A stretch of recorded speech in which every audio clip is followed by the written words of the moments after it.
An Elegy on the Death of a Mad Dog by Oliver Goldsmith. Structure, Summary, Analysis. Hello and welcome to the discourse. Oliver Goldsmith was an Anglo-Irish novelist, poet, essayist, and playwright born on 10th November 1728 and died on 4th April 1774. He is most known for his popular novel The Vicar of the Wakefield, published in 1766, and his comedy drama She Stoops to Conquer, 1771.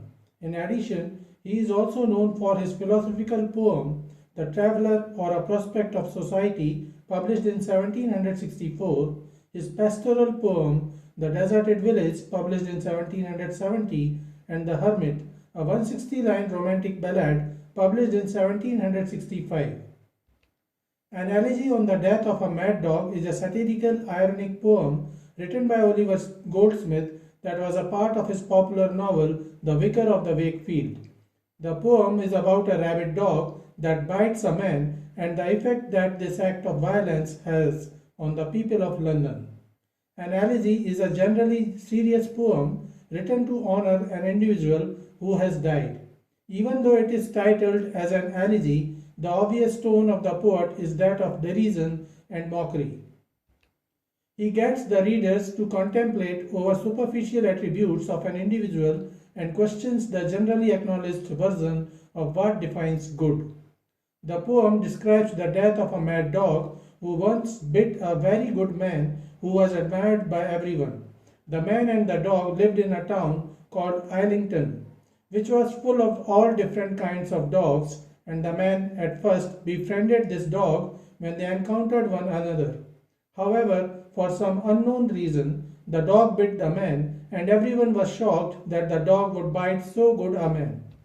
They decided that the dog must be mad and believed that the man would die of his injury.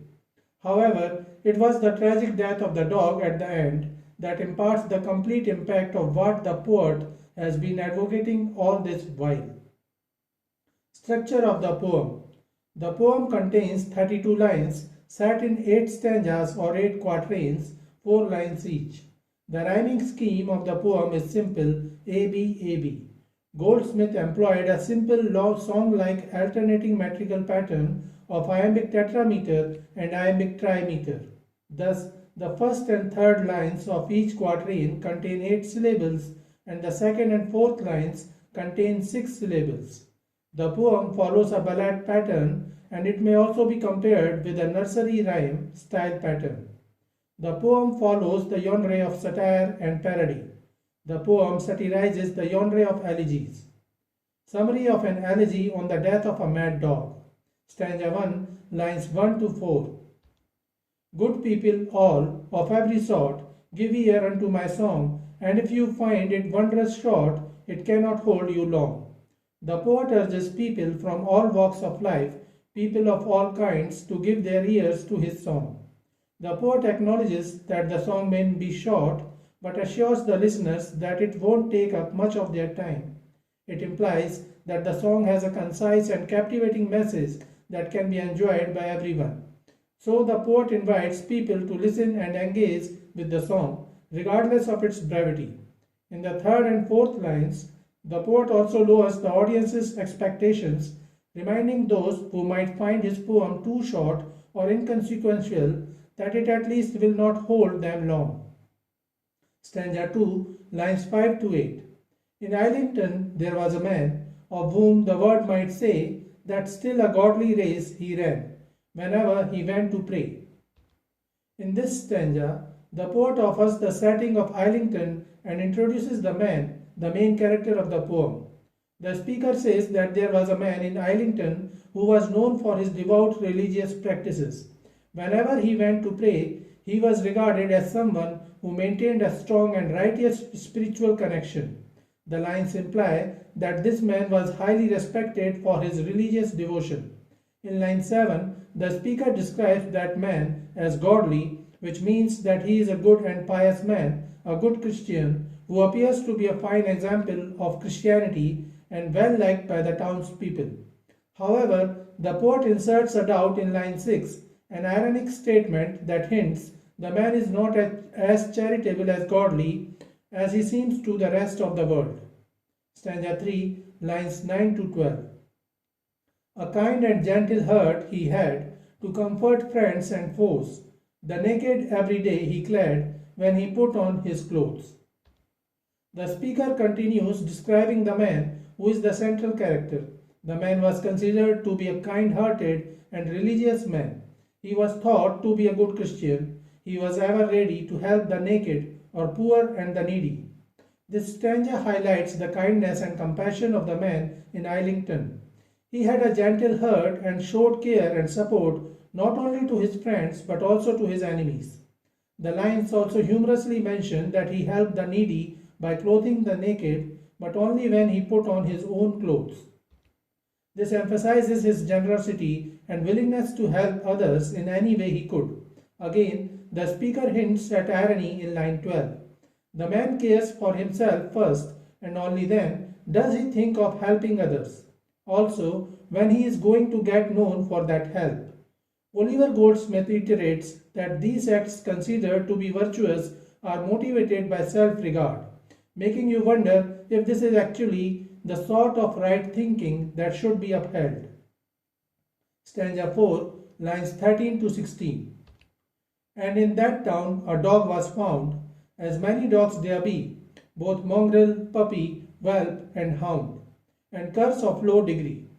In the fourth stanza, the speaker introduces the titular mad dog. The poet describes it as one of many dogs. In the town of Islington, there was a wide variety of dogs, including mixed breeds, puppies, young dogs, and even lowly mutts. The lines highlight the diverse and varied population of dogs in the town, ranging from different breeds and backgrounds. The irony is again introduced when Goldsmith portrays Islington as the home of many stray dogs of differing breeds and degree. Stanza 5, lines 17 to 20. This dog and man at first were friends, but when a pick began, the dog, to gain some private ends, went mad and bit the man.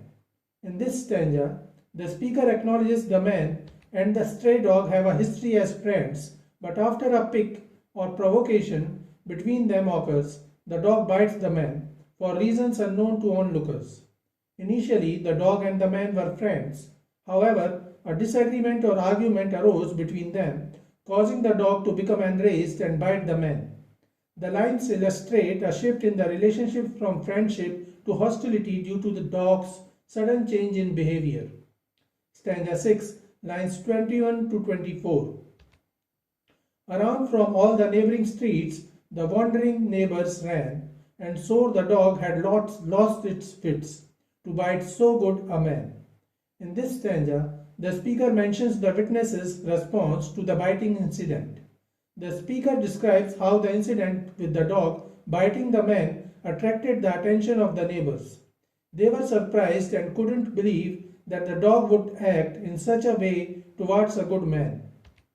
The neighbors concluded that the dog must have gone mad or lost its sanity to harm someone who was well regarded. Only a mad dog could have bitten such a good man.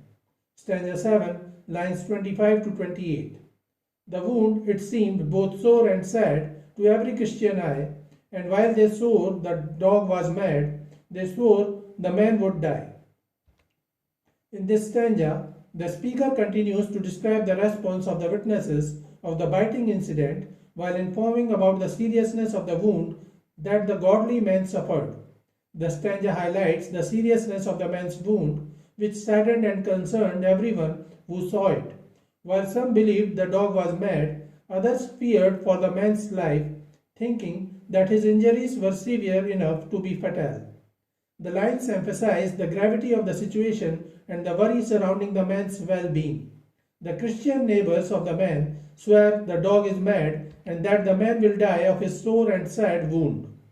Stanza 8, lines 29 to 32. But soon a wonder came to light that showed the rogues they lied. The man recovered of the bite, the dog it was that died. The last stanza offers the crux of the poem, the main irony. The stanza describes a surprising turn of events. Contrary to what the skeptics believed, it was revealed that the man actually recovered from the dog bite. The real surprise was that it was the dog that ended up dying. It's a humorous ending that shows how appearances can be deceiving. The speaker asserts that the Christian neighbors, now described as rogues, had lied and were wrong about how the man and dog would fare. The man recovers from his wound, and the dog is the one who ultimately dies from the incident. Ultimately, it is the man who carried the poison within him, an extended metaphor relating to the poison within our hearts, which even got to the dog and killed it. It is even more daunting to know that despite all the bad in the man, he continues to live. This twist at the end throws light on how society believes and supports what is shown to be good, often disregarding actual merit. Oliver criticizes that some people are more poisonous than a mad dog.